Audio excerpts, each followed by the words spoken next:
Okay, जय Hind everyone, जय Hind crates, जय हिंद वंदे मातरम, भारत माता की जय, हर हर महादेव। बेटा मेरी वॉइस वीडियो दोनों चीजें क्लियर है? हाँ जी बेटा, जय हिंद वंदे मातरम, भारत माता की जय, हर हर महादेव। मेरी वॉइस वीडियो क्लियर है? जय हिंद एवरीवन, जय हिंद वंदे मातरम, भारत माता की जय, हर हर महादेव। वॉइस वीडियो क्लियर है कैरेट्स? एक बार कंफर्म कर दो। आदित्य साहब जय हिंद, ओके। जतिन यादव साहब जय हिंद, जय हिंद वंदे मातरम, भारत माता की जय। Voice video both are clear? मेरी आवाज आ रही है सही तरीके से? मैं दिखाई दे रहा हूं, मैं सुनाई दे रहा हूं? ओके, जय हिंद, जय हिंद। समृद्धि जय हिंद, ओके। कुमकुम जय हिंद, प्रदीप साहब जय हिंद, ओके। जय हिंद, जय हिंद बेटा। Voice video both are clear? मेरी आवाज आ रही क्लियरली? मैं दिखाई दे रहा हूं, मैं सुनाई दे रहा हूं? मेरी वॉइस वीडियो दोनों चीजें क्लियर है? कृपया करके बता दीजिए क्लियर है तो फिर अपन स्टार्ट करते हैं। मैं भी ठीक हूँ, मैं बढ़िया हूँ यार, अभी मैं ठीक हूँ, बढ़िया हूँ मैं ठीक हूँ। हाँ, ये लगा दिया डॉक्टर ने, पाउडर दिया है कोई सा, तो पाउडर लगाना पड़ रहा है, कुछ पाउडर दिया उसने, पाउडर लगाया है। कल दवाई ली तो कल थोड़ा सा वो घाव सूखने की दवाई दी उन्होंने, तो आई टेक इट, तो ठीक लग रहा है अभी, तो ठीक है, बढ़िया है। सोच रहा था जिम चला जाऊं पर मम्मी ने मना कर दिया। हाँ, कि नहीं नहीं, जिम विम जाना है क्या अभी, ठीक रहो, थोड़ा सा ठीक हो जाओ। मम्मी की बात भी माननी पड़ती है ना। हाँ मैं ठीक हूँ, आई एम फाइन यार, मैं ठीक हूँ। चलिए स्टार्ट करें, सेशन के बारे में बात करें। अब विक्रांत सर की शादी में नहीं गए? हाँ मैं नहीं गया, बाकी सब गए, सब एंजॉय कर रहे हैं। मेरे को लग ही ना, नहीं तो मैं बिल्कुल जाता। बहुत अच्छे दोस्त हैं विक्रांत सर भी मेरे, बहुत बढ़िया इंसान है, बहुत बढ़िया इंसान है ना। हालांकि देखो गुस्सा उनको आता है, कई बार तुमने लेक्चर्स में देखा होगा गुस्सा आता है, पर वो दिल के बहुत साफ है, वो फ्रिक्शनरी गुस्सा रहता है उनका। मेरे को जाना था पर नहीं जा पाया, ठीक है, होता है कई बार, है ना। चलिए स्टार्ट करें, चलिए शुरू करें सेशन के बारे में बात करना बच्चा, है ना। क्योंकि आज देखो, आज अपने को कंप्लीट करना है। कल भी थोड़ा सा मैं जल्दी चला गया था, तो कल का भी अपने को कवर करना, आज का भी कंप्लीट करना है, तो फिर अपने को करना पड़ेगा। ओके चलिए स्टार्ट करें। ओके चलिए स्टार्ट करें। Waiting for the Gupta era, Gupta era के बारे में बात करेंगे अभी अपन, पहले इसके बारे में बात करते हैं, है ना। चलिए स्टार्ट करें, ग्रेट, बहुत बढ़िया। चलिए सही है, सही, बहुत बढ़िया। ओके चलो स्टार्ट करते हैं। अभी नहीं करा, जिम कर लेता, मैं सोच रहा था लेग्स लगा लेता, लेग्स लगा लेता, कार्डियो कर लेता। हाथ से कुछ नहीं करता, लेग्स एक्सरसाइज तो कर सकते थे, लेग्स और ये तो हो जाता। हाँ जी चलिए। हाँ, अब लास्ट हम लोगों ने किस वंश के बारे में बात करी थी? देखो अब बहुत ध्यान से सुनना, ठीक है, बहुत इंपॉर्टेंट है, थोड़ा सा अपन ध्यान से सुनते हैं, फिर अपन कंप्लीट करेंगे इसको। देखो लास्ट हम लोगों ने बात करी, हम लोग बात कर रहे हैं शुंग वंश के बारे में। शुंग वंश के बारे में बात करी, हमने देखा कि लास्ट मौर्य साम्राज्य का जो आखिरी वंशज है, क्या नाम है उनका? उनका नाम था बृहदत्त, माफ कीजिएगा, बृहदत्त मौर्य। आपको याद होगा कि लास्ट मौर्य साम्राज्य के जो आखिरी वंशज है, उनकी हत्या करने के बाद, उनको मारने के बाद शुंग वंश की स्थापना की जाती है, किसके द्वारा? पुष्यमित्र शुंग के द्वारा। अब पुष्यमित्र शुंग के बारे में दो चीजें याद रखनी है अपने को। पहली बात, ही वॉज अ ब्राह्मण, ये ब्राह्मण है, ब्राह्मण है। अब इनके मन में कि यार जैनिज्म बौद्धिज्म जो है वो बहुत ज्यादा भारत में फैलता जा रहा है। प्रॉब्लम नहीं है, कोई इशू नहीं है, बट हो ये रहा है कि बौद्धिज्म फैल रहा है, that is totally fine, but कहीं ना कहीं हिंदुइज्म को दबाने की कोशिश की जा रही है। जैसे यज्ञ यज्ञ करना बंद करवा दिया, कई चीजें ऐसी थी जिसको करवाना बंद करवा दिया जाता है। अब इसको लेकर उनके मन में बड़ा रोष है कि यार आई एम द ब्राह्मण। और जब हम भारत के बारे में बात करें तो यहां पर ये करवाना बंद कैसे करवा सकते हो? इसी के कारण वो क्या करते हैं, एक बहुत बड़ा कदम लेते हैं और भरी परेड के अंदर, भरी सभा के अंदर अपने ही राजा की हत्या करने के बाद शुंग वंश की नींव डाली जाती महान सम्राट पुष्यमित्र शुंग के द्वारा। तो ये चीज याद रखिएगा। अब पुष्यमित्र शुंग को पता है क्या बोलते हैं? इनको दूसरा परशुराम भी बोल देते कई बार, क्योंकि इन्होंने परशुराम जी भी ब्राह्मण थे, भगवान परशुराम भी ब्राह्मण थे, ये भी ब्राह्मण ही। तो इसको इनको कई बार क्या दूसरा परशुराम भी कहते हैं। तो कभी सवाल ऐसा आ जाए कि दूसरा परशुराम किसे कहा जाता है, तो इनका नाम याद रख लीजिएगा। पुष्यमित्र शुंग को कई बार दूसरा परशुराम बोल देते हैं ना। छोटी सी बात है, बेसिक चीजें, इसको याद रखिएगा। अब आगे हम लोगों ने पढ़ा था पुष्यमित्र शुंग जी के बारे में, कुछ बेसिक चीजें यहां पर थी कि हमने देखा बृहदत्त मौर्य की हत्या करने के बाद पुष्यमित्र शुंग जो है वो यहां पर किसके बारे में बात करते हैं? वो कहते हैं कि साहब अब मैं शुंग वंश की नींव डालूंगा। बेसिक रीजन क्या है हत्या करने का? देखो रीजन मेजरली अगर देखा जाए तो केवल धर्म नहीं है, हम ये नहीं कह सकते कि केवल religion was the reason. Major reason ये था कि जो यवन है, यवन कौन है? इंडो बैक्टेरियन, अपन बात करेंगे इंडो ग्रीक्स, इनके बारे में आज अपन बात करने वाली। ये भारत पे लगातार हमला करते जा रहे हैं। अब इनके हमला करने से क्या हो रहा है कि भारत की जो धरती है वो अपवित्र हो रही है, अपनी धरती पे लोग कब्जा करते जा रहे हैं। अब इनको सबक सिखाना बड़ा जरूरी है। बट जो ये राजा है, अगर मैं बृहदत्त मौर्य के बारे में बात करूं, he is not capable enough, इतने केपेबल नहीं, किसी को मारना हर राजा के बस की बात नहीं होती। अब ये केपेबल यहां पर नहीं, दैट इज द रीजन कि इनको हटाया जाता है। और ये चीजें आप देखोगे कि इनका नाम है ना, आपको युग पुराण के अंदर भी मिलेगा, एक पुराण युग पुराण, उसके अंदर आपको पुष्यमित्र शुंग का नाम मिलता है। बहुत जानकारी मिलेगी इनके बारे में, बहुत डिटेल में बात करते हैं इनके बारे में, पर अपने को केवल इतना जानना है। अब इसके बाद इनके बारे में 2 से 3 चीजें आप और याद रखिएगा। अब क्या होता है कि सुनिएगा, जो बेसिक पॉइंट्स है वही मैं आपको बता रहा हूं। देखिए इनके टाइम पर 3 किताबें इनके समय की बड़ी फेमस है। बड़ी फेमस किताब है, 3 किताबें बड़ी फेमस इनके समय की, जिनके बारे में कभी ना कभी तुमने अभी सुना होगा। किसी ने मनुस्मृति के बारे में सुना है? मनुस्मृति, हाँ, ये कहा जाता है इन्हीं के टाइम पर लिखी गई है, मनु नहीं लिखी है। और ये कहते हैं कि साहब मनुस्मृति इन्हीं के टाइम पे लिखी गई है। इनका जब समय था, इनका जो टेन्योर है, ये जो कार्यकाल है शुंग वंश का, उसी टाइम पर मनुस्मृति लिखी गई। इसके अलावा एक किताब और है जिसके बारे में ऑलरेडी अपन ने बात करी थी, दैट इज महाभाष्य। ये लिखी पतंजलि ने, और एक किताब है अष्टाध्यायी, ये पणिनि ने लिखी है। दोनों किताबें आपके एग्जाम के हिसाब से ज्यादा इंपॉर्टेंट यहां पर रहने वाली है। तो 3 किताबें थोड़ी सी आप याद रखिएगा, तो ये आपके एग्जाम के हिसाब से काफी ज्यादा इंपॉर्टेंट है। ओके, समझ में आ गया? बेसिक चीजें बता रहा हूं मैं। अब इसके बाद हम पुष्यमित्र शुंग के बारे में बात करें। साम्राज्य बड़ा ठीक है इनका, लोग खुश है साम्राज्य के अंदर, राजा भी बहुत अच्छे हैं, लड़ाइयां भी बहुत बढ़िया करते हैं। उसके अलावा आप देखो 2 बार अश्वमेध यज्ञ करवा रहे हैं। दोनों यज्ञ के दौरान इन्होंने इंडो ग्रीस को हरा दिया, यवनों को भारत से भगा दिया है, हरा चुके हैं, काफी सारे बढ़िया काम कर रहे हैं। अब इनके बाद केवल एक और राजा के बारे में बात करनी, शुंग वंश के, जिनकी एक कहानी बड़ी फेमस है। वो कहानी लव स्टोरी है। बताऊं कि नहीं लव स्टोरी? चलो बताऊंगा, लव स्टोरी तो बताऊंगा। वो राजा है पुष्यमित्र शुंग के बेटे अग्निमित्र। अग्निमित्र के बारे में कितने बच्चे जानते हैं? इनकी कहानी बड़ी फेमस है, और इनकी कहानी, इनकी लव स्टोरी के ऊपर एक किताब लिखी गई है। इसका नाम है मालविका अग्निमित्र। और ये किताब किसने लिखी है? किताब लिखी है महाकवि कालिदास जी ने। नाम याद रखना, किताब कई बार एग्जाम के अंदर पूछी गई है। इस किताब का नाम है मालविका अग्निमित्र। मालविका कौन है? मालविका एक कन्या है, ये लड़की मालविका है, और ये अग्निमित्र है। इन दोनों की प्रेम कथा है मालविका अग्निमित्र, है ना। अब प्रेम कहानी कैसे है, मैं चलो बता ही देता। हाँ देखो, ये लव स्टोरी सुनने के लिए तो बड़े तुम लोग रहोगे कि हाँ भैया हमको बता दो सर, है ना बता दो सर। चलो बता देता हूँ। देखो बेसिक सी चीज है, कोई बहुत बड़ी लव स्टोरी नहीं है। ऐसा नहीं कि मैं तुमको पूरा डिटेल में बताऊंगा, एकदम डिटेल में जाके बताऊंगा, ऐसा कुछ नहीं है। क्या होता है, देखो ये जो है ना अग्निमित्र, ये बहुत बढ़िया राजा है, बहुत बढ़िया राजा है। इन द सेंस कि काफी वीर है, दिखने में बहुत अच्छे हैं, सुलझे हुए इंसान है। अब क्या होता है, एक राज्य विदर्भ, विदर्भ सुना होगा आपने, हाँ विदर्भ राज्य है, एमपी के अंदर ही विदर्भ है। अब क्या होता है, विदर्भ के राजा के ऊपर ही अटैक करते हैं, और अटैक करने के बाद विदर्भ को जीत लेंगे। विदर्भ को जीत लिया इन्होंने। अब जो राजा जिन पे अटैक किया, उनके भाई की बेटी है जिसका नाम है मालविका। अब क्या होता है कि जैसे विदर्भ के ऊपर ही अटैक करते, विदर्भ को जीत जाते, तो विदर्भ का जो किला है, जहां पर महल है, जहां पर ये विदर्भ के राजा, इनका भाई भाई सब रहते हैं, अग्निमित्र उस महल के अंदर जाते हैं। और महल के अंदर जैसे ही जाते हैं तो एक लड़की की तस्वीर मिलती है। अरे भाई साहब, लड़की की तस्वीर बिल्कुल लगी रहती, लड़की बहुत सुंदर है। वो लड़की थी मालविका। तो तस्वीर देखते उनको पहली नजर का पहला प्रेम हो जाता है कि यार मेरे को तो इनसे प्रेम हो गया, मैं शादी करूंगा तो केवल इसी कन्या से करूंगा। और मालविका जो है वो उसी महल के अंदर रहती है, पर महल के अंदर क्या, वो दासी बन के रह रही, कि उसको डर है कि यार मेरे को हरा दिया, मेरे पापा को हरा दिया है, मेरे बड़े पापा को हरा दिया, अब मैं दासी बन के रहती हूँ। अब इसी तरीके से जिस लड़की से वो प्रेम करते हैं, वो लड़की उनके महल में दासी बन के घूमती। अब कई बार उनको देख लेते कि अरे तो वही लड़की है, फिर उनको लगता है कि नहीं मैं तो भ्रम कर रहा हूं, और ये कहानी इसी के अराउंड घूमती है। लास्ट में दोनों की शादी हो जाएगी। तो एक किताब है ना, बहुत अच्छी किताब तो नहीं है, मतलब अच्छी किताब है जिनको सुनना है उनके लिए, पर इस किताब का नाम है मालविका अग्निमित्र। आई बात समझ में क्लियर हो गया? तो ये फर्स्ट साइट लव वाली बात थी इसमें। आई बात समझ में क्लियर हो गया? समझ में आ गया? Okay, love at first sight हो गया कि, तो हाँ भाई साहब लव एट फर्स्ट साइट हो गया है, तो बिल्कुल है ना, सही बात है ना। वन साइडेड लव, अरे भाई साहब वन साइडेड मान लो, 2 साइडेड मान लो, लव एट फर्स्ट साइट ये था। होता है क्या ऐसा? अच्छा, रियलिटी में ऐसा होता है क्या? रियलिटी में ऐसा होता है क्या? ऐसा होता है रियलिटी के अंदर? बताओ बताओ सर पूरी स्टोरी सुनने का मन कर रहा है भाई, तुम्हारा मन बहुत कुछ करता है, पर तुम्हारा मन को थोड़ा चंचल है, उसको अंदर रखो थोड़ा सा, है ना। होता है भाई, हाँ होती है, होता है। लव एट फर्स्ट साइट क्यों नहीं होता? बिल्कुल होता है। मेरे को तो हुआ था, मेरे को तो हुआ था, हाँ हुआ है, बिल्कुल हो गया था लव एट फर्स्ट साइट, है ना। अब किससे हुआ था ये भी है, हाँ होता है, बिल्कुल होता है, क्यों नहीं हो सकता है, बिल्कुल सही बातें हो जाता है ना। चलो फिर एक शायरी सुना देता हूँ इसी के लिए, लव एट फर्स्ट साइट पे सुनाता हूँ। कौन कहता है पहली नजर में इश्क नहीं होता है? कौन कहता है पहली नजर में इश्क नहीं होता है?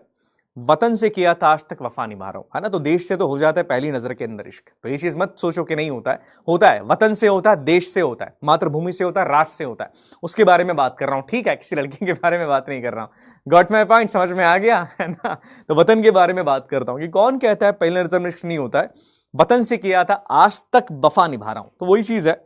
आई बात समझ में? ठीक है, मुझे पता है तुम्हारा मन कहां गया था।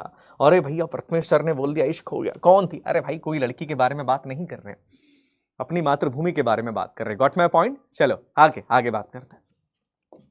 चलो अब इसके बाद क्या होता है, देखो सेम चीज यहां पर भी होगी। अब देखो हर जगह कुछ ना कुछ कहानियां चल रही, अब शुंग वंश के अंदर भी सेम मामला चलेगा मौर्य वंश वाला। देखो उसको मगअप मत करना। एग्जाम में क्या पूछा जाएगा, एग्जाम में पूछेंगे मालविका अग्निमित्र किसने लिखी है, कालिदास ने लिखी है, ये चीज आपको याद रखना है। दूसरा सवाल क्या आ सकता है कि सब अष्टाध्यायी किसने लिखी, पढ़िने ने लिखी है। तो किताबें विताबें है ना, ये थोड़ा सा ध्यान रखना, बिकॉज एग्जाम के अंदर ही आता है। एग्जाम में कहानी नहीं आने वाली। कहानी क्यों सुना दो, कहानी सुना दो कि तुमको थोड़ा सा इंटरेस्ट आ जाए, तुम थोड़ा समझो कि अच्छा कहानी में ये लिखा गया है, तो इस कहानी का मतलब ये होता है। केवल तुम्हारे इंटरेस्ट के लिए कहानी मैं सुना रहा हूं। ओके, तो बहुत सोचना मत इस बारे में कि सर एग्जैक्टली ये बता दिया जाए, एग्जैक्टली चिंता नहीं करनी। कहानी केवल इसलिए होती है ताकि तुम्हारा मन थोड़ा लगा रहे कि हाँ इस कहानी से मेरा मन लग गया। ओके चलिए स्टार्ट करें आगे। आगे चलो हम नेक्स्ट पॉइंट के बारे में बात करते हैं। अब क्या होता है, देखो इंसान की सबसे बड़ी कमजोरी क्या है? हाँ जी बताओ बताओ। इंसान की सबसे बड़ी मजबूरी कहां से है, कहां से आते इतने तेजस्वी विचार? नहीं भाई मैं आउट ऑफ पर्सनालिटी नहीं जा रहा हूं। ओके देखो लोगों को होता होगा, मेरे को फर्क, मतलब मैं थोड़ा अलग तरह का इंसान हूं, ठीक है।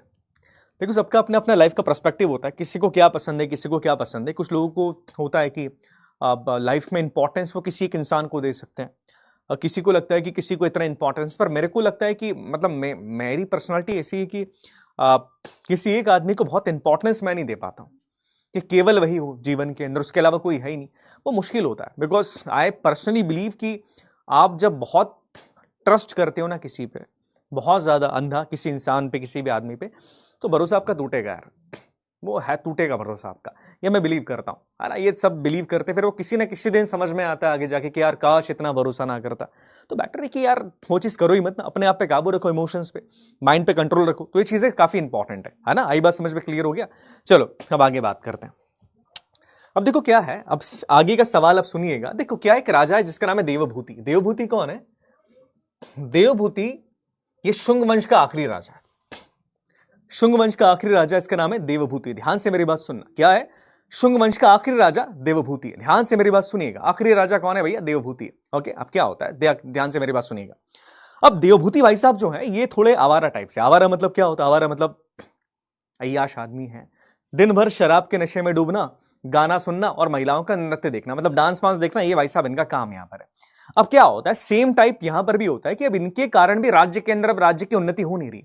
लोग बोल रहे कि यार ये तो आदमी वैसे ही आ गया, ये तो ऐसे ही आ गया, ये भी क्या है, ये भी इसी तरह का आदमी है, मतलब ये ना लोगों के बारे में सोचता है।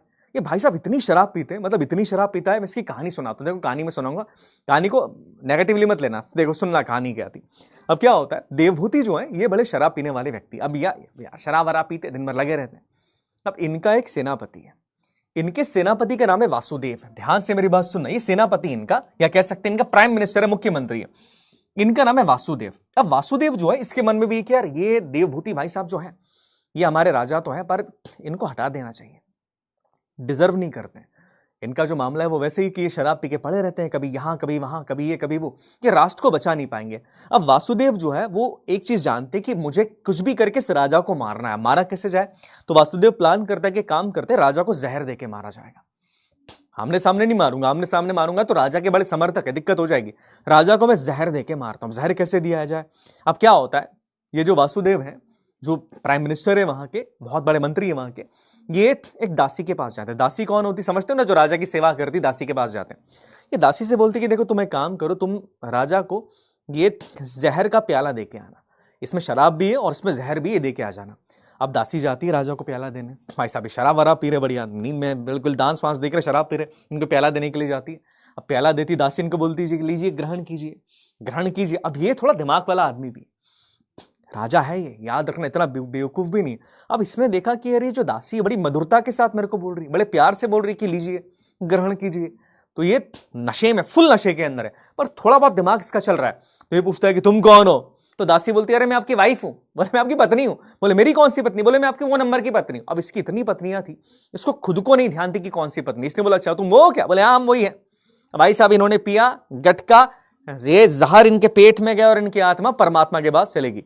आई बात समझ में? क्लियर हो गया? तो ये चीज यहां पर हुई, और इस तरीके से एक नए वंश की स्थापना की जाती है। इस वंश का नाम याद रखिएगा, इस वंश का नाम था कण्व वंश। आई बात समझ में? याद रखिएगा। और कण्व वंश की स्थापना किसने करी? वासुदेव कण्व ने, जो कि शुंग वंश के राजा देवभूति का ही कौन है? मिनिस्टर है। गॉट माय पॉइंट, समझ में आ गया? तो ये छोटी सी बात याद रखिएगा, बस इतना ही करना है। क्लियर हो गया? समझ में आ गया? ठीक है, तो ये कुछ बेसिक चीजें थी, इसको याद रखिएगा। मैं 2-3 सवाल मैं चाह रहा हूं कि आपसे कर लूं। मुझे एक बात बताओ, है ना, अरे एक सवाल पूछता हूं मैं तुमसे। लेट्स सी कितने बच्चे सवाल का जवाब दे पाते हैं। हालांकि मुझे पता है कि आप लोग दे दोगे, पर स्टिल ट्राई करता हूं मैं, दे पाओगे कि नहीं दे पाओगे। मुझे एक बात बताओ, जब हम पुराणों के बारे में बात करते हैं तो भारत के अंदर कितने पुराण हैं? हमारे देश में पुराण कितने? How many Puranas we are having? 16, 12, 17 या 12? बताइए कितने पुराण हमारे देश में? पुराणों के बारे में बात की जा रही है, ध्यान से मेरी बात सुनना। हम लोग पुराण के बारे में बात कर रहे हैं। कितने पुराण है बेटा? How many Puranas we are having right now? कितने पुराण हमारे यहां पर है?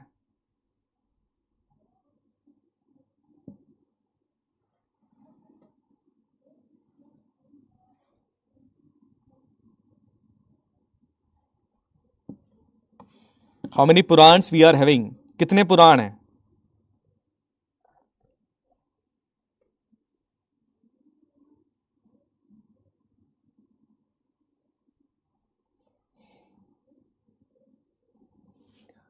बताओ बताओ भैया, बिल्कुल सही जवाब है। ये सवाल एग्जाम में आया है, हाँ 2-3 बार पूछा है, इसलिए मैं तुमसे 2-3 बार इस सवाल को पूछ रहा हूं।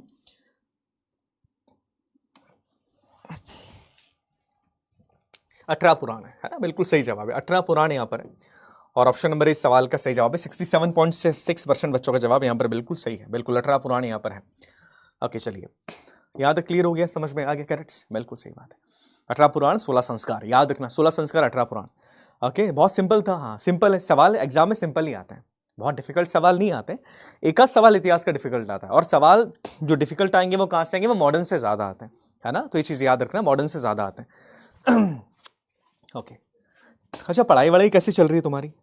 एग्जाम में तो टाइम है तुम्हारे अभी, पर स्टिल पढ़ाई कैसी चल रही है? बताओ बताओ। आज बहुत टाइम है अपने पास। आज काफी टाइम है हमारे पास, बताइए बताइए। 100% आता है, कई बार बच्चों का आ जाता है, कई बार नहीं आता है। पढ़ाई ठीक चल रही है? देखो रिवीजन करना, ओके रिवीजन इंपॉर्टेंट है। बेटा टेस्ट लूंगा मैं नेक्स्ट लेक्चर के अंदर, जब भी नेक्स्ट क्लास होगी ना उसमें टेस्ट होगा मेरा, तो तुम लोग चिंता मत करना, टेस्ट में लेने वाला हूं। बहुत अच्छी, बढ़िया चल रही है। हाँ ये पढ़ाई बढ़िया रखना अपनी, ओके वही इंपॉर्टेंट है लाइफ के अंदर। अभी 6-7 महीने अपन ने अगर दे दिए ना एग्जाम को, बहुत अच्छे से दे दी, तो फिर एग्जाम क्लियर करना बहुत आसान है, प्रॉब्लम नहीं होगी। लाइफ में क्या है अभी देखो, मतलब जॉब मिलना बहुत मुश्किल है। It's really hard to get job nowadays. अभी समय पर क्या, जॉब मिलना बहुत मुश्किल है। जॉब्स नहीं मिल रहे लोगों को, परेशान रहते हैं लोग। क्यों नहीं कर पा रहे? बिकॉज जिस एज में पढ़ना लिखना चाहिए उस एज में पता नहीं क्या क्या कर रहे हैं, टाइम पास कर रहे। तो ये थोड़ी सी चीज याद रखना कि अपने आप को थोड़ा सा उस चीज के लिए तैयार करना। ओके, जॉब ठीक है, आप फोर्सेस की तैयारी कर रहे हो, पर्सनालिटी के अंदर आप इंप्रूवमेंट लेके आ रहे हो, बट इस टाइम को थोड़ा सही तरीके से यूज कर लेना। अभी आपके सीनियर्स आए थे ना, सारे चीजें वो पढ़ाई भी करते थे, मस्ती भी कर रहे हैं, तो दोनों चीजें अपने को करनी। पर थोड़ा सीरियस हो जाना है, बिकॉज एग्जाम ही है, एग्जाम क्लियर हो जाएगा, एसएसबी भी क्लियर हो जाएगा, बट क्या होता है टाइम वापस नहीं आता है बेटा, टाइम का बड़ा इशू होता है यहां पर। ओके चलिए स्टार्ट करते हैं। ओके चलो, अब कुछ बेसिक बातें मैं आपको क्लियरली बता दूं। देखो क्या है हमारे देश में, आपने 2 स्तूप के बारे में सुना होगा। एक स्तूप है सांची स्तूप, सांची के बारे में सुना होगा आपने। अब 2 चीजें याद रखनी है आपको। अब देखो जब हम अशोक के बारे में बात करते हैं, सम्राट अशोक के बारे में बात करें, या हम बात करते हैं कि सब स्तूप्स के बारे में, बौद्धिज्म के बारे में बात करेंगे, तो एक स्तूप बड़ा फेमस है, सांची स्तूप। सांची स्तूप कहां पर है? सुना है? सांची कहां पर है? सांची स्तूप है विदिशा मध्य प्रदेश के अंदर। अब एक चीज याद रखना, हालांकि आपने पढ़ा होगा एग्जाम के अंदर भी चीज आ चुका है, इसे अशोक ने बनवाया था। याद रखिएगा किसने बनवाया है? इसे महान सम्राट अशोक ने बनवाया था। प्लीज नोट इट डाउन, काफी इंपॉर्टेंट है। It was build by the Ashoka, ये नोट करना बेटा, बहुत इंपॉर्टेंट है। आई बात समझ में? अशोक ने बनवाया था इसको। दूसरी बात, डिस्कवर किसने किया? अशोक ने तो बनवा दिया, अब डिस्कवर किसने किया? डिस्कवर करने का श्रेय दिया जाता है जनरल टेलर को। यह सवाल भी पूछा गया एनडी एग्जामिनेशन में कि सांची बनवाया अशोक ने, डिस्कवर किसने किया? तो डिस्कवर किया जनरल टेलर ने। टेलर भाई साहब ने डिस्कवर किया था इसको, ये चीज याद रखना। तो 2 पॉइंट्स इसमें याद रखना, ज्यादा मैं याद रखने के लिए नहीं बोल रहा हूं, बट जनरल टेलर ने डिस्कवर किया है और सम्राट अशोक ने बनवाया था इसको। ऐसा स्तूप और है, इसका नाम भी सुना होगा आपने, दैट इज द भरूच स्तूप। याद है? सतना वाला, हाँ सतना वाला, इसको भी अशोक ने बनवाया था। पुष्यमित्र शुंग ने इसको रिपेयर करवा दिया था, पर बनवाया किसने? बनवाया इसको सम्राट अशोक ने ही है। तो अशोक ने बड़ा ध्यान दिया, स्तूप बनवाना, ये करना वो करना, सम्राट अशोक ने इस पे ज्यादा ध्यान दिया। तो इसके बारे में भी चीज याद रखिएगा, इसको भी सम्राट अशोक ने ही बनवाया था और इसको डिस्कवर किया है कर्निंगम ने, जेम्स कर्निंगम इनका नाम था। इन दो चीजें आपको याद रखनी ही पड़ेगी, काफी इंपॉर्टेंट है। सतना डिस्ट्रिक्ट के अंदर बरहूत स्तूप, बस दो चीजें याद रख लो, तुम्हारा काम बन जाएगा। आई बात समझ में? हाँ जी, अब एक नए चैप्टर की हम शुरुआत करने वाले हैं, which is according to me really important, है ना। मेरे लिए काफी ज्यादा इंपॉर्टेंट है और तुम्हारे लिए भी ज्यादा इंपॉर्टेंट चैप्टर है, टेलर कपड़े वाला। अरे मैथ्स करनी पड़ेगी यार रेहन, देखो मैथ्स इंपॉर्टेंट है यार। मैथ्स क्या है? एक पूरा पेपर मैथ्स का है, मैथ्स के बिना एनडीए नहीं निकलता है, इस चीज को अपने दिमाग में रखना। एसएसबी दैट इज फाइन, बाकी चीजें करोगे फाइन, मैथ्स के बिना एनडीए नहीं निकलता है। आई बात समझ में? क्लियर हो गया बच्चा? मैथ्स के बिना एसएसबी नहीं निकलेगा, मैथ्स करना पड़ेगा यार, है ना, मैथ्स करना पड़ेगा आपको। ओके, आई बात समझ में? मैथ्स के बिना नहीं निकलेगा, नहीं तो मैथ्स करो यार, कोई चीज इशू नहीं, मैथ्स करना जरूरी है। माइंड मैप की मैं पीपीटी भेजूंगा तुमको, यहां भी करवाऊंगा, और माइंड मैप की मैं तुमको एक पीपीटी भी भेज दूंगा अपने ग्रुप के ऊपर। अभी ठीक है बेटा, अभी ठीक है, हाथ अभी ठीक है।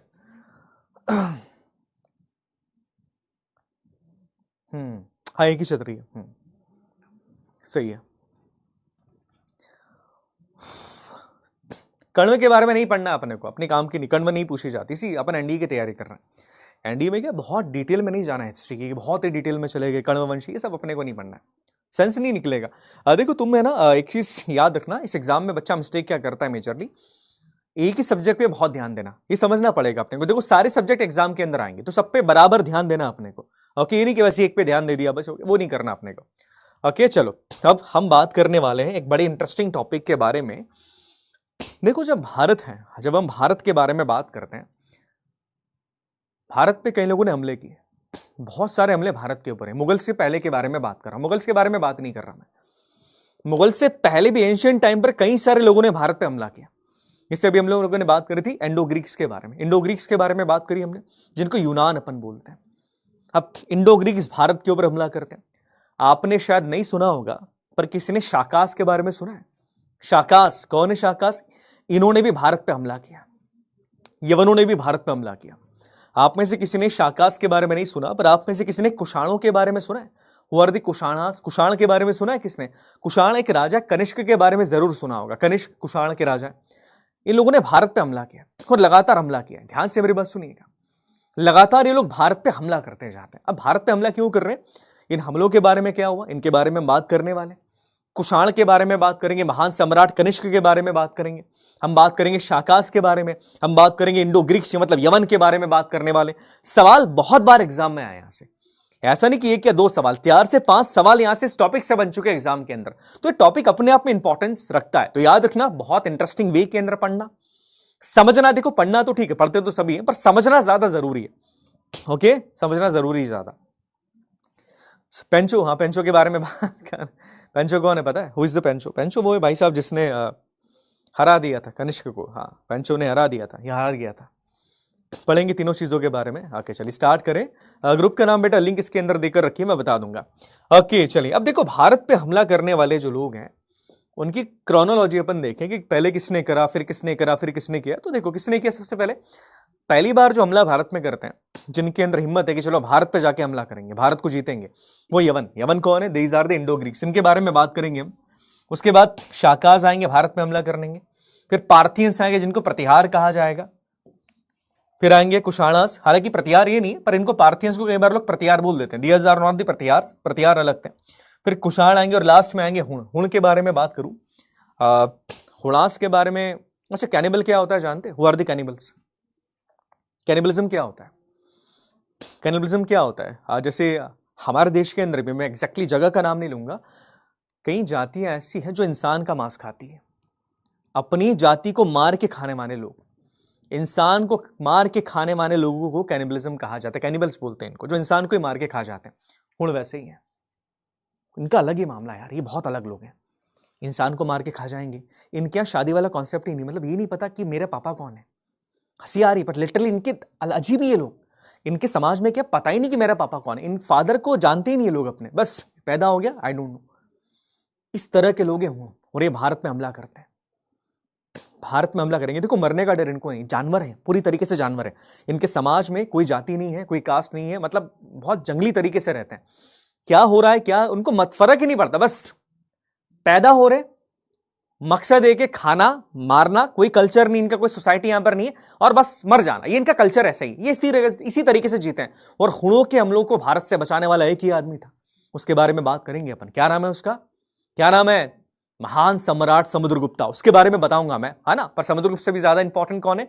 स्कंदगुप्त। समुद्रगुप्त के टाइम पर नहीं आए थे, स्कंदगुप्त ने ज्यादा इनसे लोहा लिया। हाँ बिल्कुल, काली के बाहुबली वाले वो नहीं थे, हाँ वही वाले, उसी तरह के लोग हैं, इनके बारे में बात करेंगे अपन। पर पहले अपन बात करते हैं इंडो ग्रीक्स के बारे में। चलो, इंडो ग्रीक्स कौन है? देखो सबसे पहले भारत में हमला करने वाले जो लोग हैं ये आपके इंडो ग्रीक्स। इंडो ग्रीक्स कौन है बेसिकली, किसे इंडो ग्रीक्स कहा जाता है?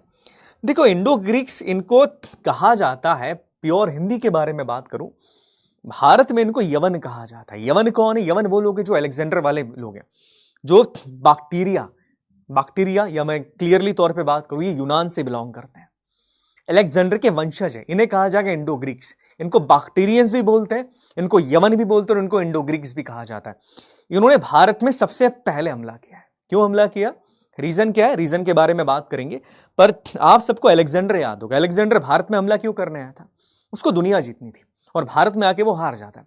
अब इंडो ग्रीक्स जो है, इनके दिमाग में कहीं ना कहीं ये है कि यार हमारा जो सम्राट है, जिसको हम आइडल मानते हैं अपना, अलेक्जेंडर, ये भारत नहीं जीत पाया, हमको भारत जीतना है। अगर हमने भारत जीत लिया तो हमारा नाम हो जाएगा हमारे देश के अंदर। तो सबसे पहले हमला करने वाले जो लोग भारत के अंदर आते हैं वो है द ग्रेट बैक्टीरियंस। ग्रेट क्यों बोल रहा हूं तुम समझ जाओगे, इन्हें इंडो ग्रीक्स, इन्हें यूनानी भी कहा जाएगा, इनको यवन भी कहा जाएगा, यूनानी भी कहा जाएगा। अब इंडो ग्रीक्स ने भारत पे हमला क्यों किया, रीजंस क्या क्या कोई बता सकता है? What are the reasons? Reasons क्या है, क्या रीजंस इंडो ग्रीक्स भारत पे हमला क्यों कर रहे हैं? क्या लगता है भैया, बताइए जरा, काय के लिए हमला कर रहे हैं भारत के ऊपर, बताओ क्यों हमला करते हैं, रीजंस क्या हो सकते हैं? भाई इंडिया, भारत ही क्यों, मतलब कहीं भी जा सकते हैं, लेकिन इनको अनिवार्य कहीं भी जा सकते हैं, यहां भी जा सकते हैं, वहां भी जा सकते हैं, गोल्ड की सोने की कमी नहीं है इनके पास, क्लियरली बता दूं। भारत में जो सोना है ना वो यहीं से आया है। बेटा यही वीडियो आज नहीं हेमंत, जब जरूरत लगेगी तब मैं बता दूंगा, ठीक है ना। मैं बनाने की कोशिश कर रहा हूं, बट अभी थोड़ा सा इशू है तो मैं बना पा नहीं रहा हूं। मनी गोल्ड नहीं यार, देखो पावर, पावर है इनका मेजर रीजन है, power. Gold money that is fine, पैसा मनी, देखो क्या होता है, money is not that much important for few peoples.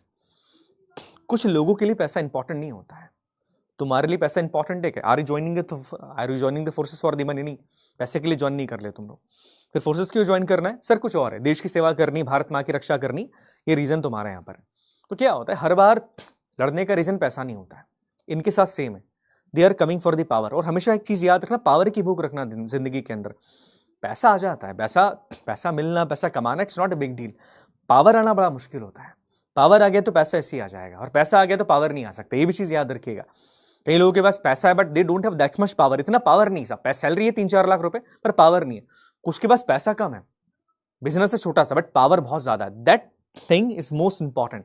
और इंडो ग्रीक्स के दिमाग में भी देखो पावर, इनके पास पैसे की कमी नहीं है, बड़ी बड़ी खदानें इनके पास है, अटलांटा की खदानें सारी इनके पास है। भारत में कई बार सोना ये लोग लेके आएंगे, हमसे जो व्यापार करते हैं ना वो सोने के बदले करते हैं, तो सोना वोने की कमी इनके पास नहीं है। भारत में जो सोना आ रहा है वो यही लेकर आ रहे हैं कहीं ना कहीं, तो याद रखना इनके पास सोने की कमी नहीं है। इनके दिमाग में ये है कि यार अलेक्जेंडर हार चुका है भारत में आने के बाद, भारत में आने के बाद अलेक्जेंडर हार गया, मतलब भारत में ऐसा क्या है, अगर भारत हमने जीत लिया तो हमारा नाम इतिहास के अंदर आ जाएगा। हमारे जो पूर्वज हैं, तुम्हारे मेरे पूर्वज जो हैं, उनका नाम इतिहास के अंदर क्यों है? Is that for money? पैसे के लिए था क्या? अगर मैं महाराणा प्रताप के बारे में बात करूं, राणा सांगा के बारे में बात करूं, या मैं बात करूं वीर शिरोमणि छत्रपति शिवाजी महाराज के बारे में, छत्रपति संभाजी महाराज के बारे में बात करें, इनका मोटिव क्या? मनी था क्या? फिर मोटिव क्या था? पावर, देश को आजाद करवाना, देश को एक करना। तो मोटिव तुम्हारा मनी है, दैट मीन्स चीजें तुम्हारे साथ बहुत अच्छी नहीं होने वाली, तुम्हारा मोटिव बड़ा छोटा है। तो पावर जो है वो ज्यादा इंपॉर्टेंट होता है मनी से, ऑलवेज रिमेंबर दैट थिंग। और ये चीज इनके साथ भी है ना। आई बात समझ में, क्लियर हो रही चीजें कि हमेशा मनी के पीछे भागना, पावर के पीछे भागना, ये थोड़ा मुश्किल लगता है, बट ये चीजें मैं इसको बहुत ज्यादा नहीं मानता कि पैसा है सर, पैसा था तब तो पावर आ गया, नहीं ऐसा नहीं है, ऐसा कुछ नहीं भाई हर्ष, पैसा था सर तब ना पावर आया, ऐसा कुछ भी नहीं है बेटा। किसने बोला ऐसा आपको कि पैसा है तो ही पावर आता है? Who told you? कमजोर आदमी को पैसा चाहिए पावर के लिए, ताकतवर आदमी को पैसा नहीं चाहिए पावर के लिए। ठीक है, समझ में आई मेरी बात? महाराणा प्रताप जो है उनके पास कुछ भी नहीं बचा था, ही हैज नथिंग, कुछ भी नहीं था। जंगल में रहते थे, भीलों की सेना थी और जंगल में घास की रोटियां खाते थे। पैसा था क्या? पैसा था क्या? था पैसा? था पैसा? कैसा पावर आ गया? नहीं, पावर के लिए पैसा तुम बोल रहे हो तो पैसा उनके पास तो नहीं था। जंगल में रह के घास की रोटी खाते थे, पर लड़ किससे रहे? अकबर से। अकबर, मुगल बादशाह अकबर। इतना पैसा अकबर के पास कि वो अगर कुछ कर देना तो वो क्या नहीं कर सकता है अकबर। इतना पैसा अकबर के पास, पर फर्क नहीं पड़ रहा। फर्क नहीं पड़ता, पैसा रख ले तेरे पास, फर्क नहीं पड़ता। तो ये चीज दिमाग से हटाओ कि पैसा है तो ही पावर आएगा, फर्क नहीं पड़ता। इस चीज को दिमाग के अंदर रखिएगा। तो हम राजस्थान के बारे में बात करें, हरियाणा के बारे में बात करूं, पंजाब के बारे में बात करूं, यूपी के बारे में बात करूं, आसाम के बारे में बात करूं, यहां पर जो वॉरियर्स, इनके पास पैसा वैसा नहीं था कि बहुत पैसा हमारे पास है, they don't have the money. अपने पास पैसा वैसा कभी नहीं था, हमारे पास करेज था, और करेज था that means we have the power. तो ये चीज हमेशा याद रखिएगा कि ये पैसा जो है एक मोटिव बना दिया जाता है कि पैसा है तो ही देश में पावर आएगा आपके पास, ऐसा कुछ नहीं है। There are so many peoples, बहुत सारे लोग ऐसे जिनके पास पैसा नहीं था, still they have the power. आई बात समझ में क्लियर हो गया? तो ये चीज अपने दिमाग से हटाओ भाई। Got my point? समझ में आ गया? हाँ जी, क्लियर है? सही बात है ना? आज के टाइम पर पैसा ही पावर है, नहीं ऐसा लगता है तुमको? ऐसा तुमको लग रहा है बेटा? अगर तुम यूनिफॉर्म पहन लोगे, यू बिकम द कैप्टन, तो बहुत पैसा है तुम्हारे पास। Do you have the money? नहीं, तुम्हारे पास पैसा नहीं, but you have the power. अगर तुम आईएएस बन गए, इसकी सैलरी कितनी होती? 5-6 लाख होती? क्या नहीं, इतनी नहीं होती, लाख भी नहीं होती। हाँ, लाख के तकरीबन उसके आसपास होती। तो क्या तुम्हारे पास पावर नहीं? You have the power. तो ये मत सोचो कि सर पैसा है तो ही पावर, ऐसा नहीं होता है ना, वो चीज नहीं है ना? चलिए, आई बात समझ में? चलिए आगे बात करते हैं। ओके, हाँ जी, अब देखो इंडो ग्रीक्स के बारे में बात करें तो तकरीबन 200 बीसी के आसपास ये भारत में आना शुरू करते हैं। 200 बीसी के आसपास आएंगे, और इनका पहला राजा जो भारत में आएगा इंडो ग्रीक्स का, इसका नाम है डायमेकस। काफी फेमस यार राजा है, इसे डेमेट्रियस के नाम से भी जाना जाता है। और मेजरली क्या है इनके आने का मेजर रीजन अगर हम देखें तो that is not the money, that is the power. ये चीज याद रखिएगा, पावर इनका पहला रीजन है भारत के अंदर आने का। अब देखिए, भारत में इंडो ग्रीक्स का जो पहला राजा भारत में आया, इसके बारे में बात करना जरूरी है, क्योंकि 2 से 3 नई चीजें अपने साथ लेकर आते हैं इंडो ग्रीक्स। अब इंडो ग्रीक्स कौन है? जब भी दिमाग में इंडो ग्रीक्स का नाम आए तो क्या शक्लें तुम्हारे दिमाग के अंदर आती है? मैं एक ही चीज बोलूंगा, स्पार्टन मूवी देखी किसी ने? स्पार्टन्स, हाँ, स्पार्टन 300 मूवी जो आई थी, स्पार्टन्स बताए थे उसमें। उसी यूनिफॉर्म के अंदर इमेजिन करो इंडो ग्रीक्स को, बिकॉज इनकी यूनिफॉर्म लगभग सेम ही है, इनका कल्चर लगभग सेम है, इनकी बात करने का तरीका, इनका जो मिलिट्री फॉर्मेशन है, जो वेपन्स इनके लगभग सेम ही है उन स्पार्टन्स जैसे। अब जब भारत के अंदर ये आते हैं पहली बार 200 बीसी के आसपास से आए, तो इनका जो पहला राजा जिसने भारत में आने की हिमाकत करी, भारत में आने की हिम्मत करी, उसका नाम था डेमेट्रियस। क्या नाम है? डेमेट्रियस, याद रखिएगा। और इसको हराया किसने था? याद आ गया? महान सम्राट पुष्यमित्र शुंग ने इसको हरा दिया। तो चीज याद रखना कि भारत में आ तो गए हैं, पर भारत में बिहार तक नहीं पहुंच पा रहे, मगध तक नहीं पहुंच पा रहे। ये चीज याद रखना, ये भारत में तो आ गए, पर भारत में बिहार मगध तक नहीं पहुंच पा रहे। और जो पहला राजा था इसको हरा दिया पुष्यमित्र शुंग ने। अब ये अपने साथ एक नई चीज लेकर आए जो भारत में काफी यूनिक है। क्या चीज लेकर आए अपने साथ? इनके कॉइन बड़े इंटरेस्टिंग से हैं। इनके कॉइन बहुत इंटरेस्टिंग है, बहुत बढ़िया कॉइन्स हैं इनके, बड़े इंटरेस्टिंग से कॉइन है इनके। इस कॉइन को आप देखो, इस कॉइन की खासियत क्या दिख रही है तुमको? इस कॉइन में क्या खास है? कोई बताएगा मुझे कि सर ये खासियत है इस कॉइन की? इससे पहले भारत में ऐसा कॉइन है ही नहीं। क्या खासियत है इस कॉइन की? बताइए बताइए। पुष्यमित्र शुंग, बिल्कुल सही बात है, गोल्ड का कॉइन है। देखो, गोल्ड कॉइन के बारे में बात नहीं कर रहे हैं, इस कॉइन में राजा का फेस बना हुआ है। अपने यहां तो पंचमार्क कॉइन चलते थे, अपने यहां तो पंचमार्क कॉइन्स थे ना। इनके कॉइन की खासियत है, देखो ये नई चीज लेकर आए भारत के अंदर। पहली बात तो क्या, इनके कॉइन में राजा का चेहरा बना है। देखो, प्रॉपरली चेहरा बना है। देखो भाई साहब, ये डेमेट्रियस है, ये देखो, ये खुद ही है डेमेट्रियस है, इसका चेहरा बना है। देखो, बिल्कुल सूंड लगा के रखी है, यहाँ पे ये टोपी है इसकी, ये बिल्कुल प्रॉपर चेहरा दिख रहा है। तो सबसे पहली चीज इनके कॉइन की खासियत ये थी कि इनके कॉइन में आपको फेस देखने को मिलते हैं, राजा का पूरा फेस देखने को मिल जाएगा इनके कॉइन के अंदर, जो इससे पहले भारत में कभी भी नहीं था। तो पहली खासियत इनके कॉइन की कि आपको किंग का फेस देखने को मिलेगा, इनके कॉइन्स में फेस देखने को मिलते हैं। दूसरी खासियत इनके कॉइन्स की यह है कि भारत में पहली बार इन्होंने गोल्ड के कॉइन्स इशू करे हैं। इससे पहले भारत में केवल सिल्वर के कॉइन चलते थे, तो भारत में गोल्ड के कॉइन्स इशू करने वाले या भारत में गोल्ड कॉइन्स लेकर आने वाले पहले लोग कौन है? Indo Greeks. और ये आपका पीवाईक्यू एनडीए का, अगर पीवाईक्यू लगाएं तो याद होगा, है कि नहीं PYQ? This is the PYQ of NDA. कि भारत में गोल्ड कॉइन्स लाने वाले जो पहले लोग हैं, जो पहली बार गोल्ड कॉइन्स भारत में लेकर आए, वो कौन है? They are the Indo Greeks. ये चीज भारत के अंदर लेकर आते हैं। पहली बात क्या है? कॉइन में राजा का चेहरा वगैरह दिख गया। दूसरी बात, भारत में गोल्ड कॉइन्स लेकर आते हैं। अब देखो कॉइन ये भारत में लेकर आ रहे हैं। अब भारत में जब ये कॉइन लेकर आते हैं तो देखो हम लोगों ने रिसर्च करी कि यार गोल्ड कॉइन इतना क्यों लेकर आ गए। अब कोई आदमी गोल्ड कॉइन क्यों लेके आएगा? सोना बहुत है इनके पास। मैंने क्या बोला? पैसे की कमी नहीं है। पैसा वैसे की कमी इनके पास नहीं, पैसा बहुत है इनके पास है। दे हैव द मनी, बहुत पैसा इनके पास है। पर गोल्ड कॉइन ये इसलिए लेकर आए बिकॉज गोल्ड के कॉइन के लिए गोल्ड चाहिए, और गोल्ड की कमी इनके पास नहीं है। उन्होंने बोला कि भारत में अपने आप को हम कुछ नया दिखाना चाहते हैं। भारत के अंदर अगर हम आए, भारत में अपने आप को नया दिखाएंगे। अब इनके कॉइन की खासियत है, इनके कॉइन में बताया क्या, दो साइड, हर कॉइन के दो साइड होते हैं।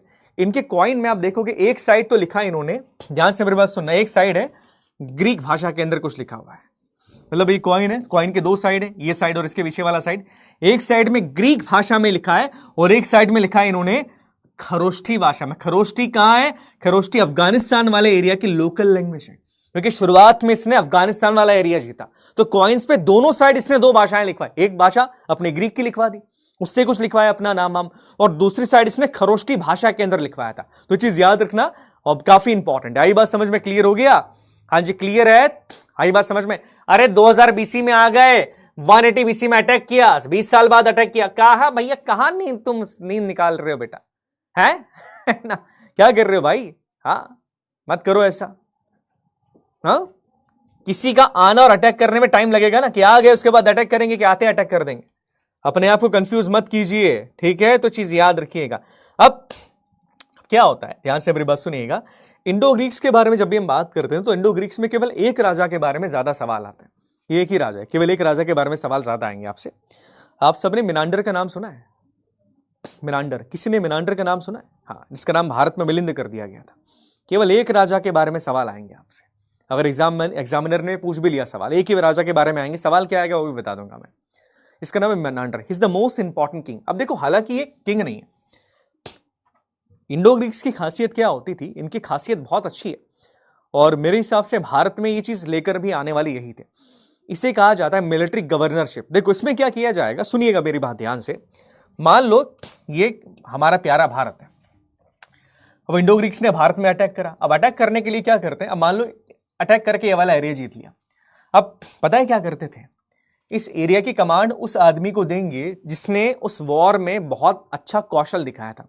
मतलब आर्मी का जो इनका जनरल होगा, जिसने इस वॉर के अंदर अपना बिल्कुल अदम्य साहस का परिचय दे दिया, इस एरिया को जीतने में जिसने अपना खून पसीना एक कर दिया, इस एरिया की पूरी कमांड उस आदमी को दे दी जाती थी। इसे कहा जाता है मिलिट्री गवर्नरशिप। मतलब गवर्नर राजा के बेटे को नहीं बनाते। यहां पे आर्मी में तुमने अगर बढ़िया परफॉर्मेंस दी दे, तुम बहुत अच्छे लड़ाके हो, बहुत अच्छे वॉरियर हो, तो तुमको उस एरिया की कमांड दे देंगे, बोले उस एरिया को तुम संभालो। जैसे एग्जांपल की बात करें, उसके बाद ये एरिया किसी दूसरे आदमी ने जीत लिया, तो वो आदमी जिसने आर्मी में बहुत बढ़िया प्रदर्शन दिखाया है, जो मिलिट्री कमांडर है बहुत बढ़िया, उसको इस एरिया का गवर्नर बना देंगे। ये चीज बहुत इंपॉर्टेंट थी। तो ये चीज याद रखने के, जब हम मिनांडर के बारे में बात करते हैं ना, जिसको मिलिंद भी कह दिया जाता है, मिनांडर वास्तविकता में किसी राजा का बेटा नहीं है, ये मिलिट्री गवर्नर है। और याद रखना, गवर्नर होने के नाते इसने अपने पावर के दम पे, अपने कौशल के दम पे इस राज्य को जीता था, और इसका नाम है मिनांडर। अब ये क्या करता है साहब, इसने काफी दूर तक एरिया जीत लिया। फॉर एग्जाम्पल की बात करें, ये वेस्टर्न उत्तर प्रदेश तक पहुंच चुका है। हां जी, काबुल, अफगानिस्तान से लेके वेस्टर्न उत्तर प्रदेश तक का एरिया इसने जीत लिया। सोचो कितना इंपॉर्टेंट आदमी है। इसने अपनी कैपिटल बनाई सियालकोट, जो कि पाकिस्तान के अंदर, उस टाइम साकाला बोला जाता था। अब इसके बारे में सवाल केवल एक ही आता है, केवल एक सवाल आएगा इसके बारे में। देखो क्या होता है, इस टाइम तक अगर हम देखें, जब मिनांडर भारत के अंदर आए, इसने उत्तर प्रदेश वाले इलाके के अंदर अपना कब्जा कर लिया, तो मिनांडर किसी धर्म को नहीं मानता है, किसी रिलीजन को मानता नहीं। अब क्या होता है कि मान लीजिए कि किसी एरिया का एक नया राजा बना। अब उस नए राजा ने अगर किसी धर्म को अपना लिया, तो वहां पे उस धर्म को बहुत ज्यादा प्राथमिकता मिल जाती है, उस धर्म के बारे में लोग ज्यादा जानते हैं, उस धर्म को बहुत ज्यादा संरक्षण यहां पर मिल जाता है। अब सेम चीज मिनांडर के साथ भी होती है। क्या होता है, मिनांडर तो किसी धर्म को मानता नहीं था। अब मिनांडर से मिलने के लिए एक बौद्ध भिक्षु आते हैं। इन बौद्ध भिक्षु का नाम आप याद रखो तो रखिएगा, हालांकि एग्जाम के अंदर तो पूछा ही जाएगा। इन बौद्ध भिक्षु का नाम था नागसेन। ये मिनांडर से मिलने के लिए आता है, ठीक है, मिलने के लिए आ गया। अब ये मिनांडर से बोलते कि आप एक काम करो, बौद्धिज्म को अपना लो। मिनांडर बोलता है कि ठीक है, आप कह रहे बौद्धिज्म को अपना लो। वो कहते हैं कि हाँ ठीक है, मैं आपकी इस बात को मान लूंगा, अगर आप मेरे सारे सवालों का जवाब देते, जो सवाल मैं आपसे आज पूछने वाला हूं, मेरे दिमाग में बहुत सारे सवाल है, जैसे जीवन के बाद क्या होता है, मेरे जीवन का लक्ष्य क्या है, वास्तविकता के अंदर मैं कौन हूं। अगर आप मेरे सारे सवालों का जवाब देते, ध्यान से मेरी बात सुनिएगा, अगर आप मेरे सारे सवालों का जवाब दे दें तो मैं आपकी बात मानूंगा और मैं अपने आप को बौद्धिज्म के अंदर समर्पित कर दूंगा। अब यहीं पर एक किताब का जिक्र होता है, मिनांडर और यहां पर नागसेन आपस में बैठते हैं और आपस में बातचीत करते हैं और इस किताब को लिखा जाता है। इस किताब का नाम है मिलिंदोपन्हो। याद रखना, बहुत इंपॉर्टेंट किताब है। मिलिंदोपन्हो का मतलब होता है कि मिनांडर के सवाल और नागसेन के जवाब, और इस किताब को पाली भाषा में लिखा गया है और इस किताब में यह बताया जाता है कि सवाल जवाब के बाद मिनांडर ने बौद्ध धर्म को अपना लिया था। ये चीज देखो, ये भी चीजें हो रही भारत के अंदर। आई बात समझ में? क्लियर हो गया? यहां तक क्लियर हो गया बेटा? यहां तक क्लियर है? यहां तक क्लियर हो गया? प्लीज कंफर्म कर दीजिए। यहां तक क्लियर हो गया? हाँ जी, यहां तक क्लियर है? Please confirm. ये समझ में आ गया? मिलिंदोपन्हो तक क्लियर हो गया? यस, मिनांडर के सवाल, हाँ जी बिल्कुल। तो ये छोटी सी बात याद रखिएगा। आई बात समझ में? क्लियर हो गया? यहां तक क्लियर हो गया? समझ में आ गया? क्रिस्टल क्लियर हो गया? ओके। दुष्यंत जी, शिवांगी, चित्रा, हर्ष, रुद्र कुमार, अस्मित, दिव्य कुमार, क्लियर हो गया? क्लियर हो गया? हाँ भैया क्लियर हो गया। अच्छा, कल 7 बजे अपना वो है, कल सेशन है 7 बजे यूट्यूब पे। अपन थोड़ा सा रिवीजन कर लेंगे 1 घंटा और 1 घंटे अपन क्वेश्चंस लगाएंगे, ठीक है? तो देख लीजिएगा, कल क्वेश्चंस में करवाऊंगा वहां पे। अपन रिवीजन कर लेंगे, जितना भी अपन ने करा ना वो सारा अपन रिवीजन करेंगे और रिवीजन के बाद में क्वेश्चंस करवा लूंगा वहां पे। ओके, आई बात समझ में? ओके। मैक्सिमस, ओके, वो तो मेरी फेवरेट पिक्चर है यार। मैक्सिमस किस मूवी के अंदर था? It was a great movie. The movie name was the gladiator. बहुत अच्छी मूवी है। पुरानी वाली देखना, नई वाली मत देखना। देयर आर फ्यू मूवीज जिसको आपको देखना चाहिए। वो मूवीज बताती हैं कि वास्तविकता में विजडम क्या होती है, वर्च्यू क्या होता है। And there is a movie called Gladiator, देखिएगा, मूवी बहुत अच्छी मूवी है।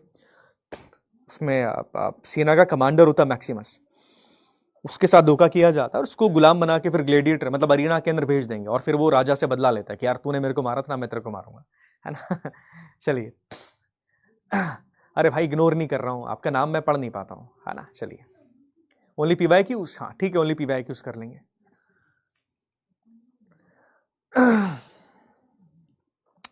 सभी टीचर्स गए हैं विक्रांत सर की शादी में? हाँ, सभी टीचर्स गए हैं विक्रांत सर की शादी में। हाँ, PYQ कल करवा दूंगा बच्चा, उसमें डोंट वरी, PYQ हो जाएगा। ग्लैडिएटर्स, मूवी का नाम है ग्लैडिएटर। चलिए, ओके। अब जो स्लाइड में बता रहा हूं उस स्लाइड को थोड़ा ध्यान से समझना, और उस स्लाइड को समझाने के लिए मैं थोड़ी देर के लिए कमेंट बंद कर रहा हूं, ठीक है? क्यों बंद कर रहा हूं तुम समझ जाओगे। देखो भी आगने वाली जो स्लाइड है जिसके बारे में अपन बात करने वाले, 3 बार सवाल आए यहां से। कितनी बार एनडीए ने? 3 बार एनडीए ने सवाल यहां से पूछ लिया। तो समझ सकते हैं कि कितनी इंपॉर्टेंट स्लाइड है। एनडीए 3 बार सवाल पूछ रहा है, ऑब्वियसली बड़ी इंपॉर्टेंट स्लाइड होगी। स्लाइड के अंदर क्या है, किस बारे में एनडीए सवाल कर रहा है, चलिए इसके बारे में बात करते हैं। देखिए, आपको याद होगा पुष्यमित्र शुंग, आपको याद होगा, याद है पुष्यमित्र शुंग? हाँ, पुष्यमित्र शुंग के बारे में हमने बात करी। अब देखो, पुष्यमित्र शुंग ने यमनों के हमलों से, मतलब जो इंडो ग्रीक्स थे इनके हमलों से 2 बार भारत को बचाया था, 2 बार लड़ाई उसकी हुई थी। अब पुष्यमित्र शुंग जो है उसी का एक वंशज है। आने वाले समय में पुष्यमित्र शुंग मर जाता है, अग्निमित्र है, अग्निमित्र के आगे और कई सारे राजा आएंगे। उसी के आगे शुंग वंश का एक राजा है जिसका नाम याद रखिएगा, जिसका नाम है भागभद्रा। क्या नाम है राजा का? भागभद्रा। अब भागभद्र जो है ये शुंग वंश का रूरल है ना। उस टाइम पर शुंग वंश का बड़ा बढ़िया शासन चल रहा है और इस टाइम पर भी शुंग वंश की लड़ाई इंडो ग्रीक से चल रही है। अब क्या होता है, इंडो ग्रीक्स जो है उनको लगता है कि अब शुंग वंश से लड़ने का मतलब नहीं है, शुंग वंश के राजा बड़े प्रतापी हैं, बड़े पावरफुल लोग, तो इनसे लड़ने का यहां पर मतलब कोई है नहीं। एक काम किया जाए, इनसे दोस्ती कर ली जाए। तो क्या एक इंडो ग्रीक राजा है, इसका नाम है एंटी कालिदास, है ना। इसको एंटी कालिदास में कहता हूं, नाम भी ऐसा कुछ है, एंटी कालिदास। अब ये क्या करेगा, ये शुंग वंश के राजा भागभद्र के दरबार में एक शांति का प्रस्ताव रखता है। शांति का प्रस्ताव मतलब क्या होता है कि पीस ट्रीटी करने के लिए जाता है कि देखिए अब आप और हम दोस्त हैं, फालतू में लड़ने से कोई मतलब है नहीं है, एटलीस्ट आपस में बातचीत करें, शांति से हम रहें। तो अपने राजदूत को ये भेजेगा किसके दरबार में? भागभद्र के दरबार में। और इसके राजदूत का नाम है हेलियोडोरस। ये एम्बेसेडर है किसका? एंटी कालिदास का। अभी जाएगा भागभद्र के दरबार के अंदर, बोलेगा देखिए हम आपसे दोस्ती करना चाहते हैं, आपसे हम बातचीत करना चाहते हैं, इतने समय से हम लड़ाई कर रहे हैं, वॉर कर रहे हैं, कोई मतलब नहीं इसका। तो मैं दोस्ती का हाथ आपके सामने लेकर आया और मैं चाहता हूं कि आप और हम अच्छे दोस्त बन जाए।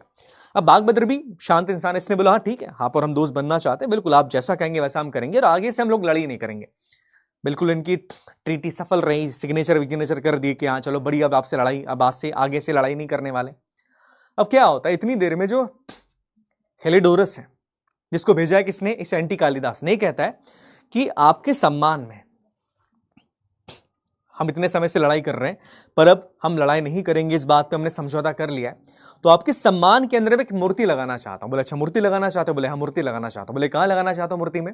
बोले मूर्ति में लगाना चाहता हूं विदिशा के अंदर। विदिशा का एमपी के अंदर। और क्या होता है, एक पिलर लगवाएंगे, याद रखिएगा इस पिलर को कहा जाता है गरुड़ पिलर। ये देखो ध्यान से मेरी बात सुनिएगा, इस पिलर को लगवाया था गरुड़ ध्वज, इसे गरुड़ पिलर कहा जाएगा। इस पिलर के ऊपर आप देखोगे एक बहुत बड़ा पिलर है, ये ऊपर गरुड़ भगवान बने हुए हैं। और इस पिलर के ऊपर क्या होता है कि प्रकृत भाषा में, ध्यान से मेरी बात सुनिएगा, प्रकृत भाषा में डिटेल में लिखा है सारी बातें कि साहब कैसे हमने आपस में दोस्ती करी, मुझे किस राजा ने भेजा और उस राजा के सम्मान के अंदर मैं पिलर लगा रहा हूं। इसलिए इस पिलर को सुनिएगा, इसे बेस नगर पिलर इंस्क्रिप्शन भी कहा जाता है। तो सवाल यह आता है कई बार कि बेस नगर पिलर इंस्क्रिप्शन कहां पर है, याद रखना इट इज विदिशा, कि विदिशा के अंदर है, नोट कर लीजिएगा। ये किस भगवान के सम्मान में लगवाया गया था, तो जिस भगवान के सम्मान में पिलर लगवाया वो भगवान है हमारे वासुदेव श्री कृष्ण, नोट कर लीजिएगा, ठीक है, भगवान श्री कृष्ण के सम्मान में लगाया था। दूसरी बात किसने लगवाया था, तो याद रखना एंटी कालिदास के राजदूत, जिसका नाम था हेलिडोरस। तो ये छोटी सी बात स्लाइड के अंदर याद रखना, एग्जाम के अंदर 2-3 बार पूछी गई है। क्लियर हो गया है पॉइंट, यहां तक क्लियर हो गया, ये समझाना था आपको, ओके, इसलिए मैंने थोड़ा सा रोका आपको क्योंकि सवाल एग्जाम के अंदर आता है। क्लियर हो गया बेटा, समझ में आ गया, ओके, आई बात समझ में, क्लियर हो गया, गॉट माय पॉइंट? हाँ जी समझ में आ गया, यहां तक आगे बढ़े, क्या हम आगे बढ़ सकते हैं? कैरेट्स कंफर्म कर दीजिए, क्या आगे बढ़े?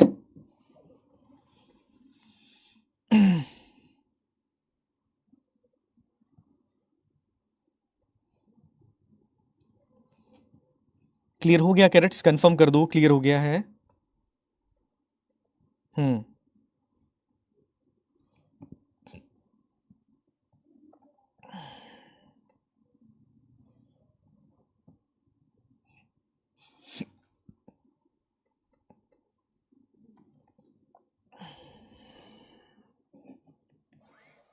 हो गया, हाँ जी। CC, okay okay. विदिशा जगह है, एमपी के अंदर जगह विदिशा, शहर है बेटा Vidisha, it's in the MP के अंदर है, ओके। ये देखो ऐसा पिलर, ये रियल पिक्चर है पिलर का, देखो वो गरुड़ भगवान की मूर्ति तो गिर गई ऊपर से, बट ये पिलर है। और क्या लिखा है पिलर पे, देखो पूरा लिखा है पिलर की हिस्ट्री, ये है ऐसा वैसा, ये ऐसा पिलर लगवाया था, ओके, समझ में आ गया। तो पिलर देख सकते हो कहां पर, विदिशा के अंदर है। अब देखो इंडो ग्रीक्स भारत में आए, भारत में इंडो ग्रीक्स आते कई साल तक ये भारत के अंदर रहे, मतलब बहुत टाइम रहे भारत के अंदर। इन्होंने भारत के अंदर राजाओं से दोस्ती करी, इन्होंने भारत में कई सारी शादियां भी करी, कई चीजें भारत के अंदर इन्होंने करी। तो इनका जो कल्चर है वो कल्चर अपने को थोड़ा बहुत भारत में देखने को भी मिलता है। कुछ चीजें ऐसी इंडो ग्रीक्स की जिसको भारतीयों ने अपना लिया। देखो धर्म तो नहीं अपनाया, रिलीजन तो अपना सेम ही था, हिंदुइज्म को अपन फॉलो करते थे, पर बहुत सारी बातें ऐसी है इंडो ग्रीक्स की जिसको भारत के लोगों ने अपना लिया था। जैसे एग्जाम्पल की बात करें, आप देखो एक आर्ट है जिसे कहा जाता है हेलेनिस्टिक आर्ट, सुना है किसी ने इसके बारे में? हेलेनिस्टिक आर्ट सुना है इस आर्ट के बारे में? देखो जो ग्रीक की मूर्तियां होती, इंडो ग्रीक जिस तरह की मूर्तियां बनाते थे, उसमें आप देखो प्रॉपर मसल वसल दिखेंगे, देखो प्रॉपर बॉडी दिख रही है इसकी भाई साहब, बिल्कुल मसल वसल वाली बॉडी है, बाल बिल्कुल घुंघराल है, ये देखो बिल्कुल एक एक सलवटें दिखती है शॉल की। अपने यहाँ पर ऐसी मूर्ति नहीं बनती थी, ये ग्रीक लोग बनाते थे ऐसी मूर्तियां, बिल्कुल मस्कुलर बॉडी है भैया, बॉडी बिल्डर्स बिल्कुल थाई वाई है और बिल्कुल ऐसी सलवटें दिख रही है। हमारे यहाँ पर भी ऐसी मूर्तियां बनाना शुरू कर दी हमने। तो पहली चीज, जो पहला बदलाव हम लोग यहाँ पर लेकर आए अपने यहाँ पर, वो ये था हमने हेलेनिस्टिक आर्ट को अपने देश में अपना लिया, इस तरह की मूर्तियां बनाना हमने शुरू कर दी। दूसरी बात, आपने सुना होगा कि नाटक के अंदर, आप सब थिएटर में गए, थिएटर के अंदर गए तो थिएटर में एक चीज आपने देखी होगी, पर्दा प्रथा। नाटक के वो पर्दा खुलता है पर्दा बंद होता है ना, नाटक के अंदर देखा होगा ना, थिएटर के अंदर पर्दा खुला पर्दा बंद हुआ। ये भारत में नहीं होता था पहले कि पर्दा खुल रहा है पर्दा बंद हो रहा है, पीछे जो आर्टिस्ट है वो बैठे। भारत में ऐसा नहीं था, ये लोग लेकर आए भारत में कि पर्दा खुलेगा पर्दा बंद होगा, ये भारत के अंदर लेकर आए। ओके, आई बात समझ में, क्लियर हो गया? हाँ जी बिल्कुल सही बात है। देखो ग्रीक साइकोलॉजिकली खेलते हैं, आपको क्या लगता है ग्रीक के लोगों की बॉडी ऐसी नहीं, they are not that much muscular, इतना मस्कुलर नहीं हो सकता है कोई भी।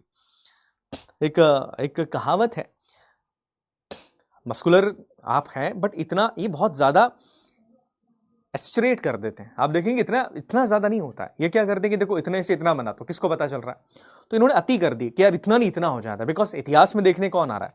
ओके, तो आप ये मत समझना कि एग्जैक्टली ऐसे दिखते थे, ऐसे को दिखते नहीं, वो ज्यादा ही बड़ा चढ़ा के चीजें बताते थे कि यार ऐसा है तो ऐसा बता दो, 5 को 50 बता दो। आई बात समझ में, ये चीज इन्होंने करी है। ओके, आई बात समझ में, क्लियर हो गया बच्चा। ओके चलिए बेटा, मैंने देखी नहीं मूवी ताजमहल, तो मैं रिव्यू कैसे दे दूं, मेरे को पता ही नहीं, मूवी देखी ही नहीं। चलिए, विंडो ग्रीस के बाद जिनके बारे में हम बात करने वाले हैं, ये है बेसिकली साकास। साकास को साइथियंस भी कहा जाता है। शाकास के बारे में बात करें। ओके चलो, शाकास के बारे में बात करते हैं। शाकास के बारे में क्या जानते हो? किसी ने सुना है शाकास किसको बोलते हैं? एक्सुरेट करते हैं, बिल्कुल सही बात है। शाकास किसको बोलते हैं? वर्दी शाकास। 6 पैक्स को साल भर मेंटेन नहीं किया जा सकता है भाई, मैं तो नहीं कर सकता, है ना। साल भर मेंटेन नहीं होते 6 पैक्स, कोई भी नहीं कर सकता। मतलब जो कर रहे हैं वो उनकी अच्छी बात है, शायद स्टेरॉइड्स लेते होंगे वो, पर 6 पैक्स को साल भर मेंटेन करना बहुत मुश्किल होता है। पानी वानी कम करना पड़ता है, पानी छोड़ना पड़ता है, एक्चुअली ये है। पानी आप पियोगे तो पेट फूलेगा थोड़ा सा, तो उससे क्या खत्म हो जाता है। मसल है वो, होती सबकी है, पर क्या होता है उसको दिखाने के लिए आपको थोड़ा सा बॉडी को एकदम लीन करना पड़ता है, पानी छोड़ना पड़ेगा, कैलोरीज बहुत कम करनी पड़ती है, कार्ब्स खत्म करने पड़ते हैं, तब वो दिखना शुरू होते हैं। 1-2 महीने आप देख कर सकते हो, पर साल भर करना बहुत मुश्किल हो जाता है भाई। तो ये तो बहुत ही कर देते हैं लोग, है ना। मंगोल्स कह सकते हैं कि मंगोल से। और कोई बताएगा भैया कौन है साकास? और कौन है भैया साकास? सर अपना नंबर सेंड कर दो। भाई ऐसे नंबर थोड़ी मिल जाएगा, रिकमेंडेशन लेके आ जाओ फिर मिल जाएगा, है ना। हाँ जी सचिन भाई साहब, रिकमेंडेशन लेना पड़ता है उसके लिए। हाँ ओके, मजाक कर रहा हूं। ओके, शाकास कौन है? अरे भी तुम छोटे हो भाई। अब 6 पैक्स का मतलब ये भी होता है कि तुम्हारे बाकी जगह भी मसल होना चाहिए। हम एकदम दुबले हैं तो वो तो 6 पैक्स दिख ही जाएंगे ना, फिर उसमें थोड़ी ना।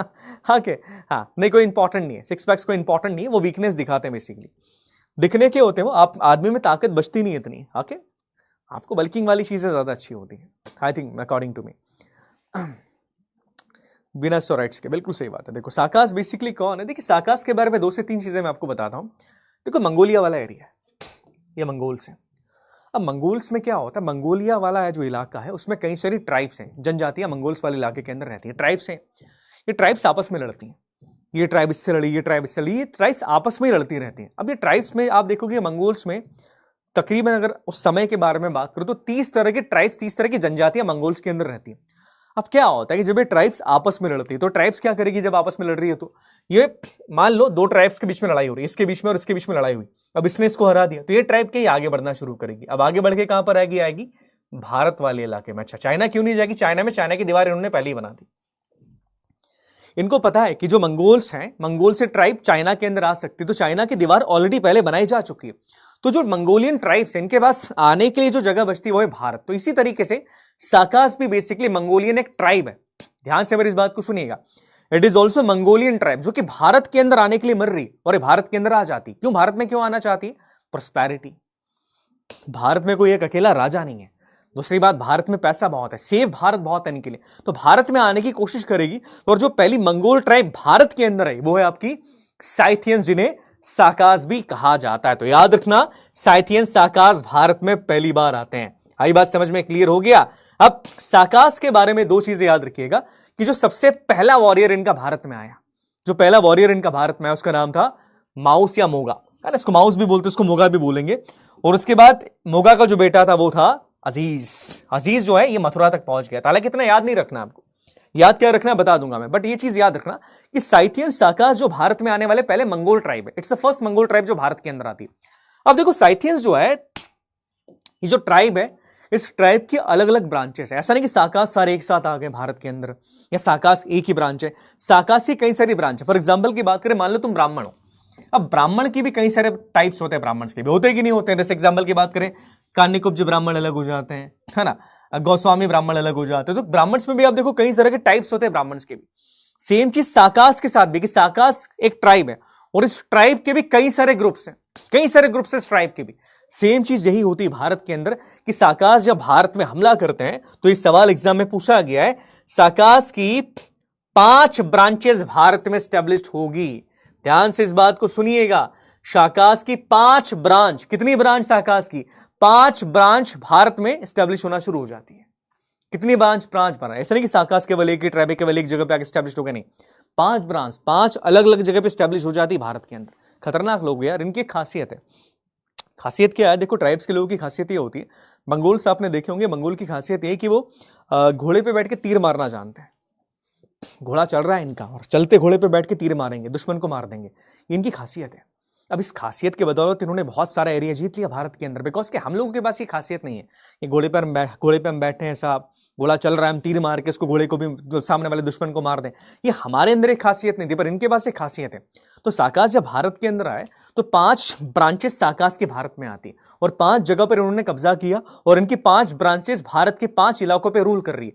फॉर एग्जाम्पल की बात करें, एक ब्रांच अफगानिस्तान पे रूल करेगी इनकी, एक पंजाब के अंदर रूल करने वाली है, एक मथुरा में रूल करेगी, एक करेगी आपकी अपर दक्कन के अंदर, एक करेगी गुजरात वाले एरिया जिसको वेस्टर्न इंडिया भी अपन कहते हैं। पर हमको जिस ब्रांच के बारे में बात करनी है, जो सबसे इंपॉर्टेंट ब्रांच है साकास की, वो ब्रांच है, सुनिएगा ध्यान से, सबसे इंपॉर्टेंट ब्रांच साकास की कौन सी है? ये ब्रांच है आपकी गुजरात वाली, जो है आपकी चौथी ब्रांच। ये नोट करना, it is the most powerful branch. सवाल यहीं से आएगा कि साकास की कितनी ब्रांचेस भारत के अंदर थी, तो साकास की 5 ब्रांच भारत के अंदर है, और सबसे पावरफुल ब्रांच कौन सी है? गुजरात वाली ब्रांच है। तो ये समझ में आ गया, यहां तक क्लियर हो गया। कितनी ब्रांच है साकास की? 5, सबसे पावरफुल कौन सी? गुजरात वाली। यहां तक क्लियर हो गया, यहां तक समझ में आ गया कैडेट्स? प्लीज कंफर्म कर दो।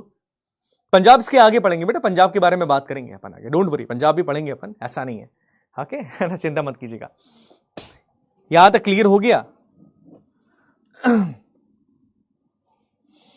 साकास की 5 ब्रांचेस है भारत के अंदर, जी हां, टोटल 5 ब्रांचेस साकास के भारत में है।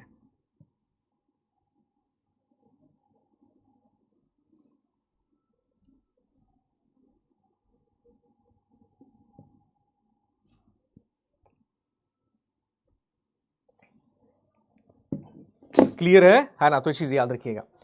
अब जो गुजरात वाली ब्रांच है ना, इस गुजरात वाली ब्रांच का एक राजा बड़ा फेमस है, बहुत फेमस राजा, बहुत ही ज्यादा फेमस है, मतलब भाई इसका नाम बहुत फेमस है, आज भी गुजरात के लोग इसके बारे में जानते हैं, और इसका नाम है रुद्रदमन प्रथम।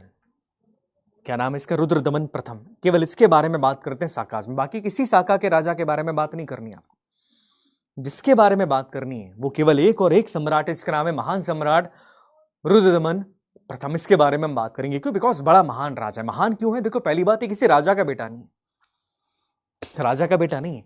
इनके यहां पर भी वही वाला रूल चलता है कि अगर आप एक बहुत बढ़िया वॉरियर हो, आपको लड़ना आता है बहुत अच्छे तरीके से, तो आप उस इलाके के ऊपर, उस इलाके की कमांड फिर आपको दे देंगे। इसने अपने अकेले के दम पे, ध्यान से मेरी बात सुनिएगा, इसने अपने अकेले के दम पे, आप देखो, सिंध, गुजरात, कोंकण, नर्मदा वैली, मालवा, काठियावाड़, ये पूरा एरिया जीत लिया इसने, पूरा एरिया इसने जीत लिया। दूसरी बात, काठियावाड़ के अंदर एक झील है, इस झील के बारे में आपने नहीं सुना है तो मैं बता दूं, झील का नाम है सुदर्शना झील। किसी ने सुना है सुदर्शना लेक के बारे में? इसका जिक्र बहुत बार होने वाला है। इसको इसने रिपेयर करवाया था, कहां पर? ये काठियावाड़, गुजरात के अंदर है। सुदर्शना झील बहुत इंपॉर्टेंट झील है, और इसको बनवाया था चंद्रगुप्त मौर्य ने। चंद्रगुप्त मौर्य इसको बनवाता है और इसने उसको रिपेयर करवा दिया। देखो क्या है, जो भी राजा है, राजा को पता है कि बिना पानी के कुछ नहीं कर सकते, पानी होगा तभी चीजें सही तरीके से चलेगी। तो उसने सुदर्शना लेक को रिपेयर करवाया, पूरा रिपेयर करवा दिया, और बोला कि अब इस रिपेयर झील के अंदर आप काम वाम करो, लोगों के पीने के लिए पानी यहां पर मिलेगा। तो चीज याद रखिएगा।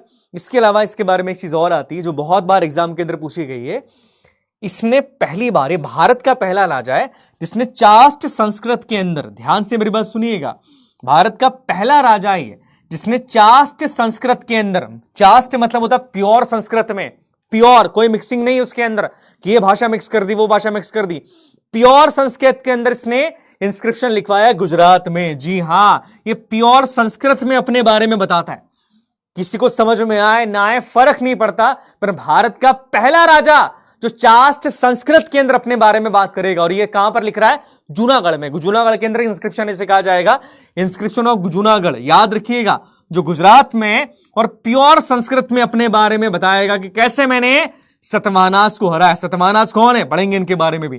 तो he is a great king, बहुत बढ़िया राजा है। क्या नाम है इसका? रुद्रदमन प्रथम। आई बात समझ में? जूनागढ़ के अंदर बेटा। कहां है? जूनागढ़ के अंदर। बिल्कुल सही बात है। आई बात समझ में? हाँ, बिल्कुल सही बात है। Got my point? क्लियर हो गया। और चास्ट संस्कृत के अंदर, प्योर संस्कृत में बोल रहा है। बोले किसी को समझना है समझो, नहीं समझना है मत समझो, बट मैं प्योर संस्कृत के अंदर ही बोलने वाला हूं। तो इस तरह का महान सम्राट है। क्या नाम है इसका? महान सम्राट रुद्रदमन प्रथम। Got my point? समझ में आ गया? क्लियर हो गया? हाँ सचिन सिंह, कर लिया बेटा?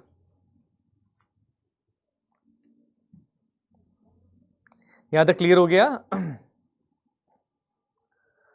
क्लियर है सचिन? हाँ ठीक है, ठीक है सचिन, फिर आप गूगल में जो लिखा है ना वो लिख के आ जाना कोई दिक्कत नहीं है, ठीक है? हाँ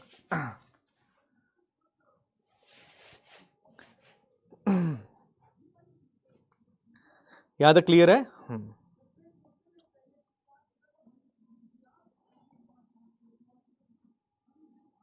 नोट्स अच्छे बनाना जीएटी के बनाना जरूरी है, नोट्स जीएटी के सही बनाना जरूरी है। देखिए नोट्स तो है पर सही नोट्स बनाना जरूरी हो जाता है। कई बार बच्चा कई बार नोट्स गलत बना देता है, ये वो तो दिक्कत आ जाता है। हाँ क्लियर है? हाँ बेटा क्वेश्चन कल कराऊंगा, बता तो दिया मैंने, है ना? बता तो दिया। ओके हाँ जी, ओके बच्चा, बिल्कुल क्लियर हो गया। Positive all. चलो डाउट देखता हूं तुम्हारे क्या डाउट है, आपके क्या समस्याएं हैं, देखते हैं भैया। पॉपुलर डाउट्स में तो कुछ आ ही नहीं रहा है, रिसेंट डाउट्स में क्या है? हाँ बेटा ये पहले ही थे जिन्होंने रिपेयर करवाया था, बिल्कुल सही बात है।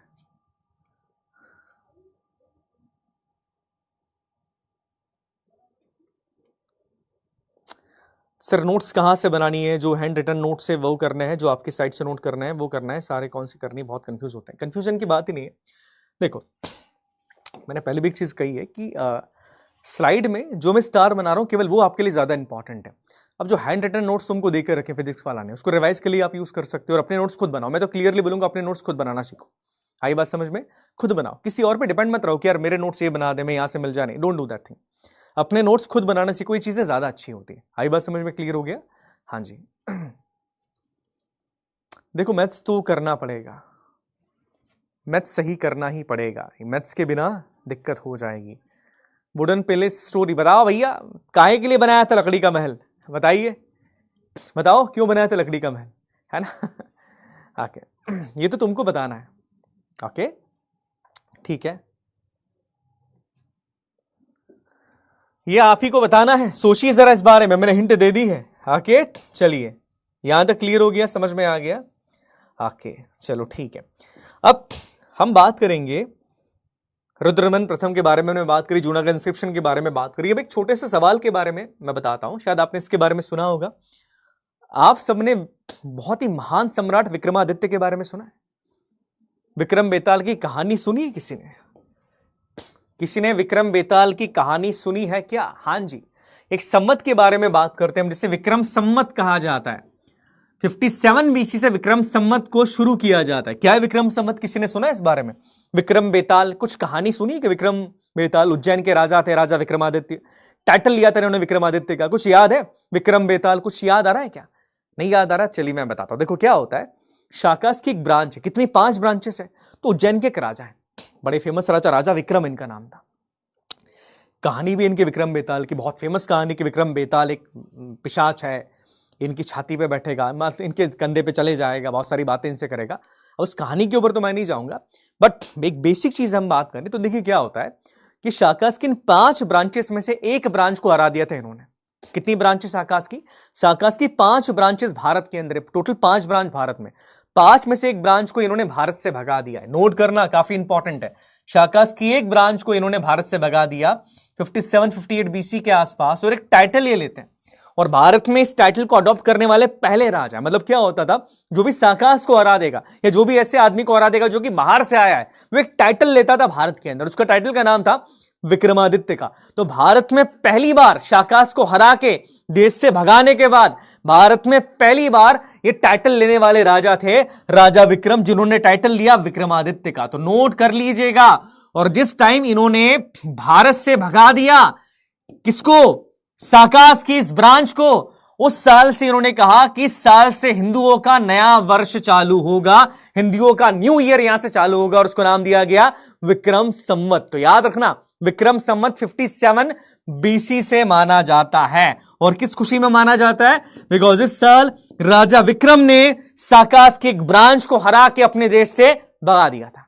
आई बात समझ में? अभी क्लियर हो गया? हाँ जी, अभी क्लियर हो गया? यस, समझ में आया? हाँ जी, ये चीज याद रखिएगा। क्लियर हो गया? समझ में आ गया? बिल्कुल। डिक्लाइन किसका हो गया? अरे डिक्लाइन साकास का डिक्लाइन है भाई, ये है ना। इनको भगा दिया तो डिक्लाइन हुआ ना इनका। डिक्लाइन मतलब नीचे आना। हाँ जी, साकास को भगा दिया अपन ने देश से, तो इनका डिक्लाइन हो गया। Got my point? समझ में आ गया? हाँ, इस तरीके से साकास को अपन एक ब्रांच को, देखो सबको नहीं भगा दिया हमने, एक ब्रांच हारी है खाली, सारी ब्रांचेस नहीं हार गई थी, केवल एक ब्रांच साकास की हारी है भारत से। Got my point? समझ में आ गया? कल क्वेश्चन ही करवाऊंगा मेरे भाई। हाँ, कल 7 बजे यूट्यूब पे आना ही अपने को, रिवीजन करेंगे और क्वेश्चन ही करेंगे, डोंट वरी। ओके ओके, आई बात समझ में? आई बात समझ में? हाँ जी, क्लियर हो गया? इतना कंफ्यूज मत हो सर, क्वेश्चंस करवा दो, ये कर दो। अरे पहले समझो बेटा, जल्दबाजी मत करो कि ये भी करना वो भी करना, डोंट वरी। डेट्स में बताऊंगा, देखो अभी कोई भी डेट याद नहीं रखनी है। ओके, अभी कोई डेट याद नहीं रखनी, मैंने पहले भी क्लियरली आपसे कहा है कि डेट्स मॉडर्न की याद रखना जरूरी है। मॉडर्न और मिडावल की भी इतनी नहीं, मॉडर्न की डेट्स आती हैं, एंशिएंट हिस्ट्री की डेट मत याद रखना। एंशिएंट की डेट नहीं एग्जाम में आएगी, मॉडर्न एंशिएंट की नहीं आती, मिडावल की थोड़ी बहुत आती है, जैसे पानीपत का वॉर कब हुआ, इन वॉर्स के बारे में बात करेंगे। बाकी एंशिएंट की डेट्स याद नहीं रखनी पड़ती है, टेनेटिव है सारी की सारी। Okay, got my point? समझ में आ गया? आई बात समझ में? क्लियर हो गया? हाँ जी, तो ये चीज याद रखना, that is the most important point. और यहीं से साकास का देश से बाहर हम लोगों ने साकास को खदेड़ दिया था। ओके, समझ में आ गया? क्लियर हो गया? समझ में आ गया? क्लियर हुआ? समझ में आ गया? Okay, got my point? समझ में आ गया? यहां तक क्लियर हो गया? सही बात है, काफी बड़ा था इनका। ओके चलो, अब एक लास्ट पॉइंट और अपन और करेंगे। साकास के बाद भारत में कौन आए थे? जवाब दीजिए जरा। साकास के बाद भारत में कौन आया? जल्दी इसका जवाब दो। साकास के बाद भारत में कौन आता है? आप सब जानते हैं उस ब्रांच के बारे में। साकास के बाद भारत में आने का श्रेय किसको दिया जाता है? कौन आया साकास के बाद भारत में?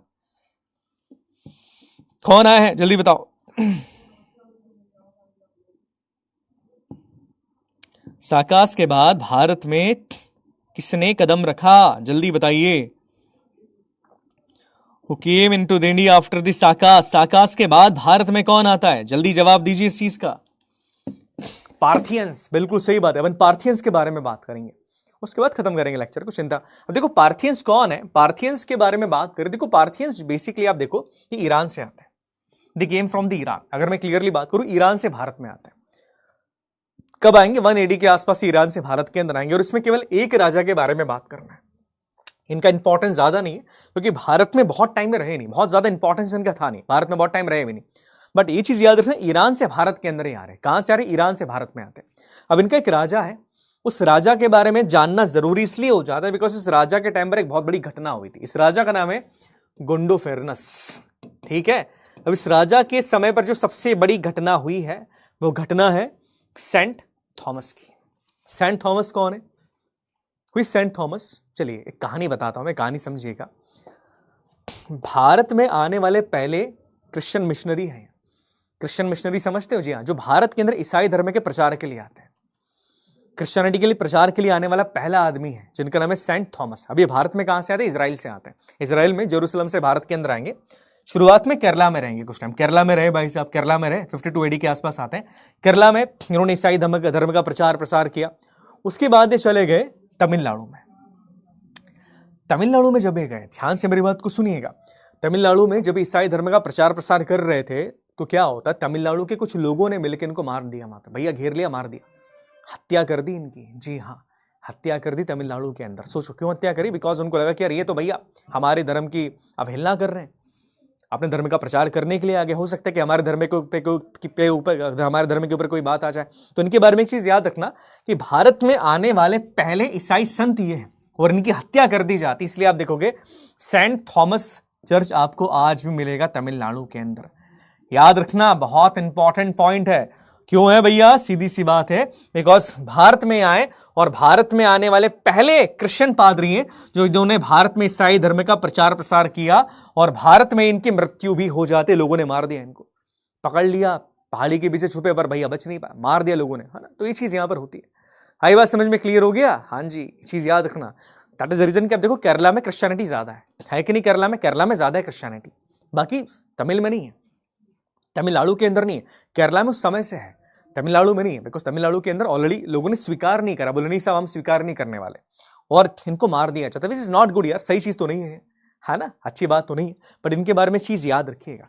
ओके, हाँ, नोवेल भी इनके ऊपर, बिल्कुल सही बात है। हैंड रिटन नोट्स मिल जाएंगे तुमको ऐप के ऊपर ही, मैं एक बार बता दूंगा बेटा कहां से मिलेंगे, मैं एक वीडियो बना दूंगा इसका। तो बस ये 2 चीजें इनके बारे में याद रखिएगा। हो गया, समझ में आ गया, क्लियर हो गया? आज जो पढ़ा क्लियर हुआ? ग्रेट, बहुत बढ़िया, सही बात है ना। अभी क्या 1-2 दिन थोड़ा सा मेरी वॉइस भी थोड़ी ठीक नहीं थी बिकॉज ऑफ द फीवर, इसलिए मैं बहुत उस जोश के साथ पढ़ा नहीं पा रहा हूं आपको। मंडे से बढ़िया उसी जोश के साथ हम पढ़ेंगे। आके चलिए, अभी तक यहाँ जो पढ़ा वो क्लियर हो गया। हाँ, डेथ हो गई थी बेटा, इनकी मृत्यु हो गई थी, बहुत बुरी तरीके से मारा था यार, बहुत बुरा मारा इनको, बहुत गंदी तरीके से मारा था इनको, है ना। चलिए, क्लियर हो गया। चलो, तो बहुत छोटी सी बात याद रखिएगा। चलो बेटा, ध्यान रखना आप, और तुम्हारे नोट्स के बारे में बात कर लूंगा एक बार में, हैंड रिटन कहां पर मिलेंगे क्या है, मैं एक वीडियो बना के दे दूंगा तुमको। चलिए बेटा, ध्यान रखो अपना, और मैं